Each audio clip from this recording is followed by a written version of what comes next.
Bonjour et bienvenue sur KTV en direct à la télévision, à la radio et sur les réseaux sociaux pour fêter ces 10 ans de la départementalisation.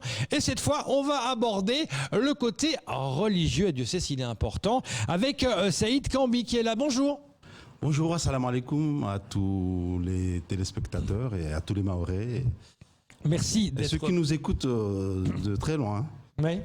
Bah oui, eh oui, il faut nous écouter de loin, ils ont bien raison. Merci d'être présent. Alors, on va parler évidemment de l'aspect religieux. Le passage j'y arriverai pas, départementalisation égale la France laïque. Alors qu'on sait que l'importance des cadis à Mayotte, comment s'est passée cette transition ? En réalité, c'est que en 2011, la loi ou le législateur semblait avoir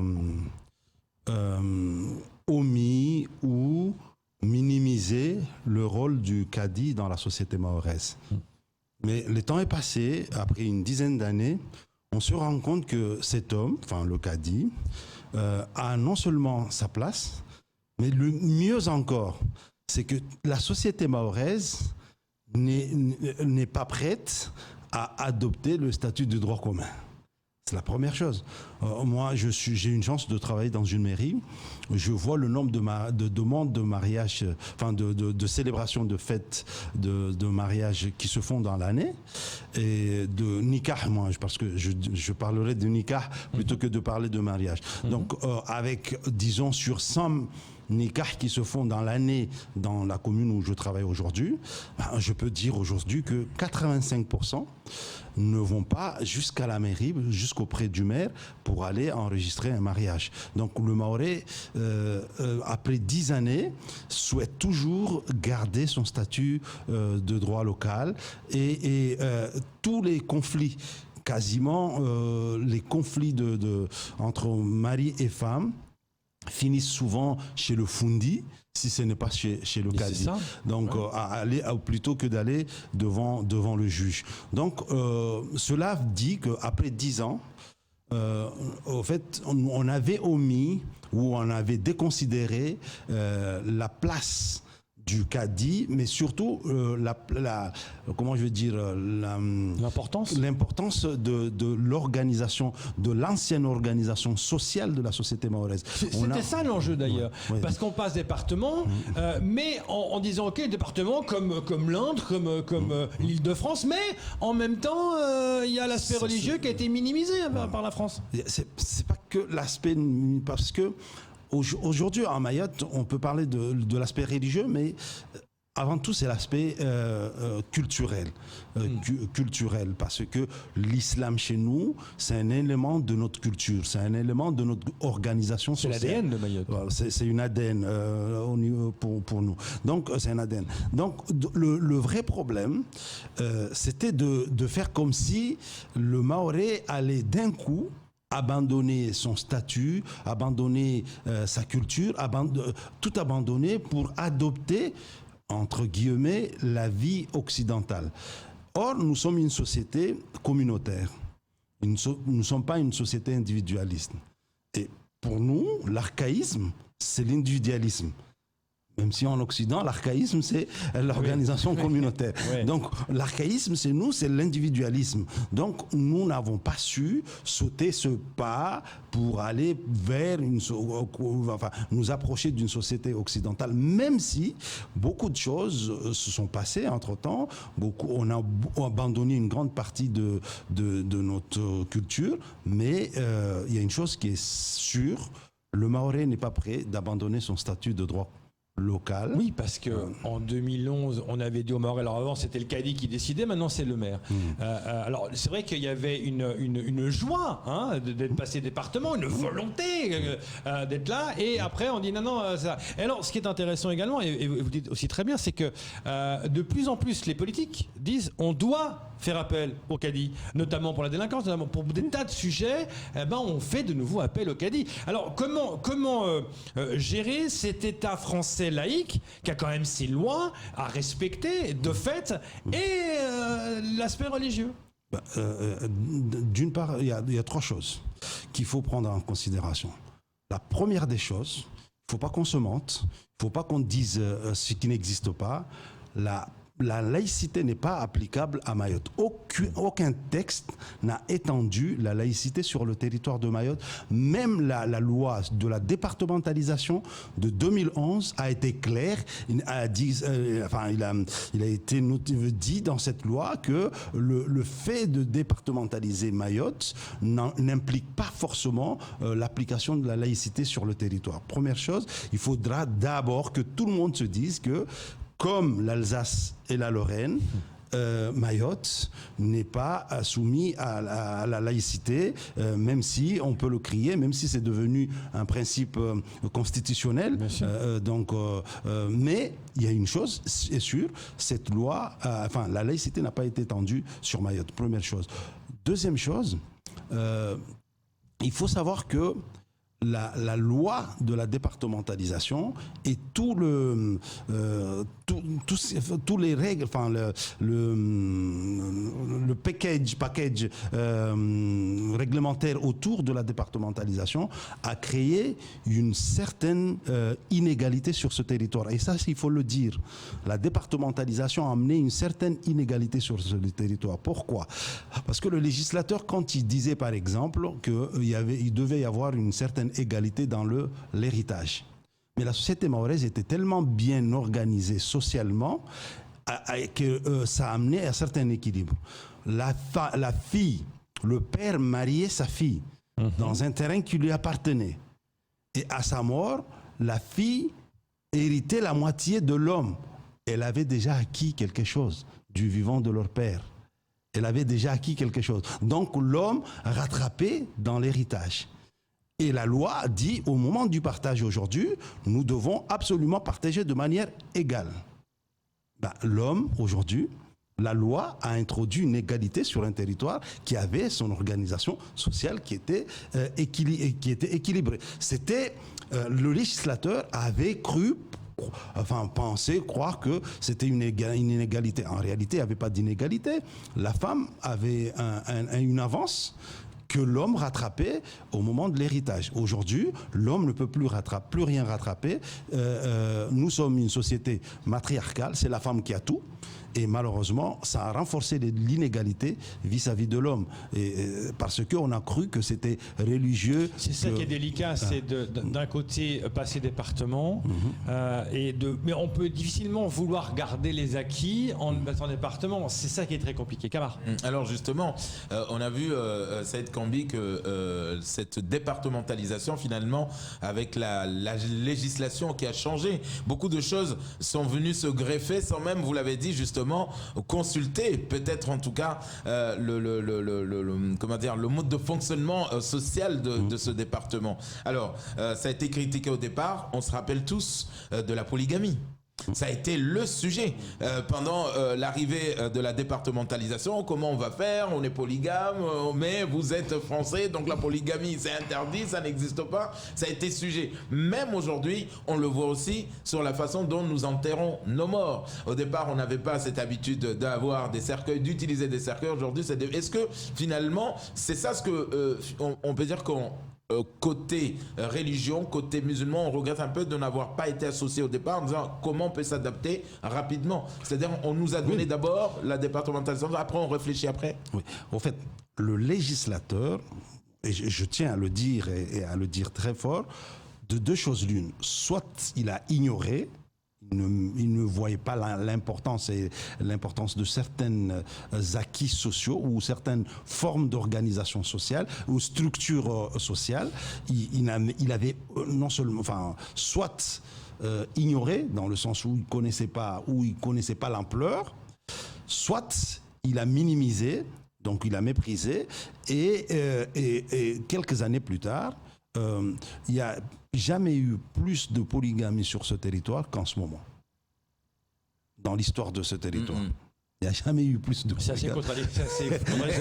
Je suis assez estomaqué parce que longtemps je dis ah bon. Pourtant, voilà, on se souvient. Souvenez-vous à l'époque quand François Fillon était venu faire un discours et il avait annoncé, je me souviens très bien, il avait annoncé la fin, que c'était fini pour la polygamie. Les femmes avaient applaudi, les hommes avaient hué. Justement, Pas pour la petite histoire, le vrai problème, c'est que le législateur a semblé avoir mis en place un système qui pouvait détruire l'organisation sociale de notre société, mais malheureusement, cet acquis culturel était tellement puissant et la société s'était organisée sur ça à tel point qu'aujourd'hui, le Maoré non seulement a gardé son statut de droit local et a continué à vivre comme avant. Et malheureusement, ses références et son organisation sociale et toutes les structures de son organisation sociale sont restées telles qu'avant, enfin, je ne dirais pas telles qu'avant, mais plus proches de ce qui était avant. Et malheureusement, aujourd'hui, quand il y a des conflits quelque part, il faut le grand cadi qu'on a omis qu'on a hier, à qui on a hier tout enlevé, mais la société en veut, la société veut garder cet homme, veut se réfère à cet homme. Attends, vous vous rendez compte des enfants qui sont capables de casser des mois et des mois? Un homme vient. Les politiques travaillent, la préfecture travaille, on envoie les gendarmes, rien, ça ne s'apaise pas. Un homme vient et les gens sont capables de se réasseoir et commencer réellement à se calmer et à arrêter un conflit. C'est extraordinaire. Donc, ce qui veut dire que cette société a ses références. À un moment, le législateur doit se dire... en Alsace et en Lorraine, bon, je sais pour des besoins, enfin, de stratégie politique, on a permis le concordat. On peut faire des exceptions. Ouais, on a permis de concordat. Ici, c'est un territoire que non seulement le législateur n'a pas étendu la laïcité, aujourd'hui, parmi les associations qui sont dynamiques sur ce territoire, c'est Caritas. L'association de l'Église. Donc l'Église fait partie de ceux qui forment le plus les jeunes Mahorais aujourd'hui. Donc il ne faut pas se cacher, il ne faut pas croire que c'est une question religieuse, c'est une question de l'islam. Non, mais l'Église, elle est là. L'Église, on l'a aidé à construire un hôtel et tout ces choses-là.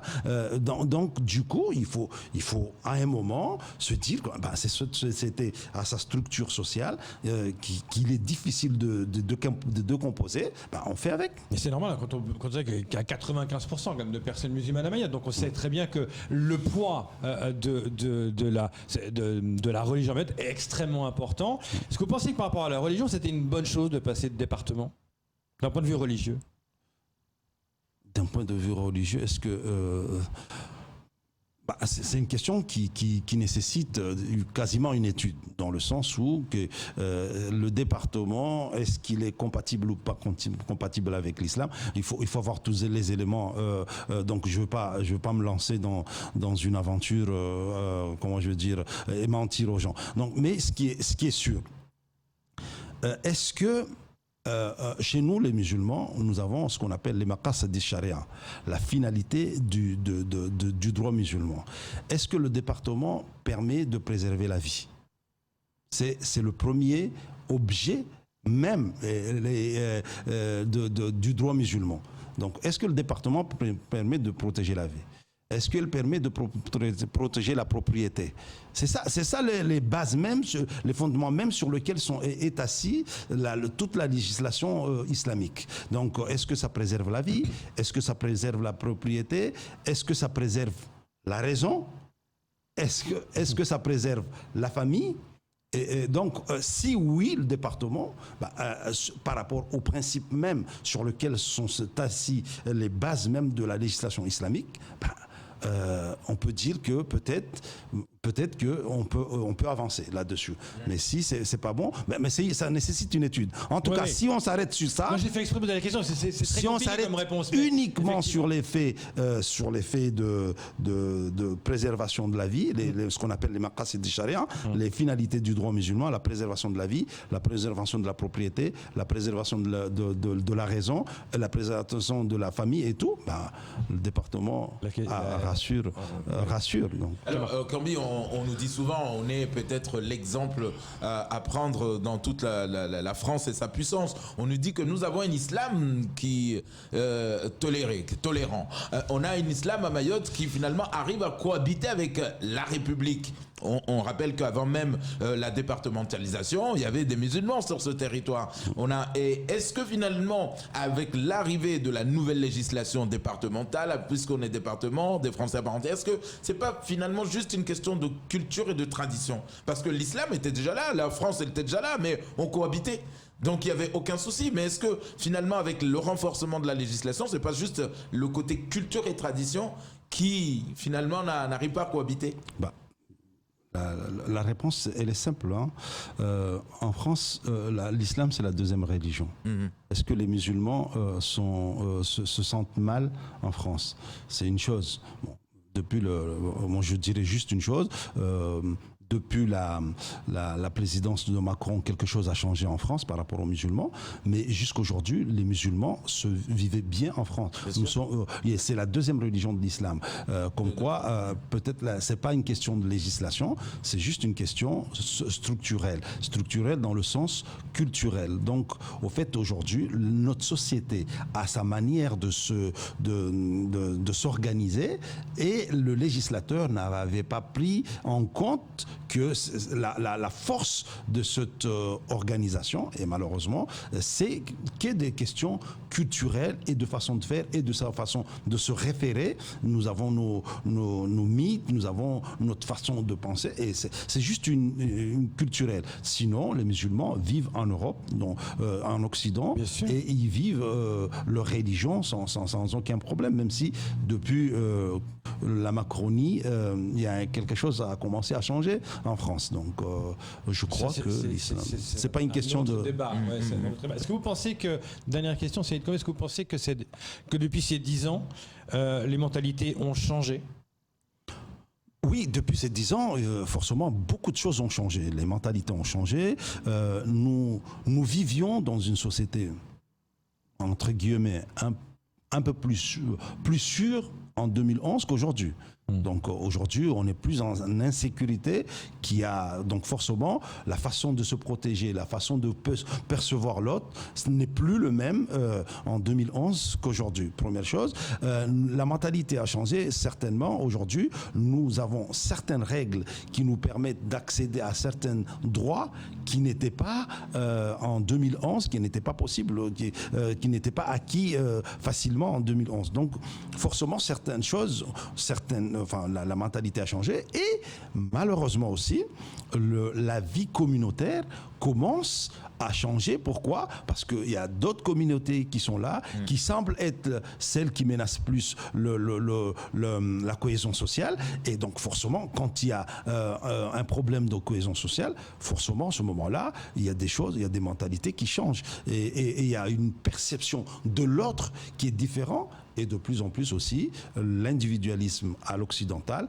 entre dans la tête des Mahorais.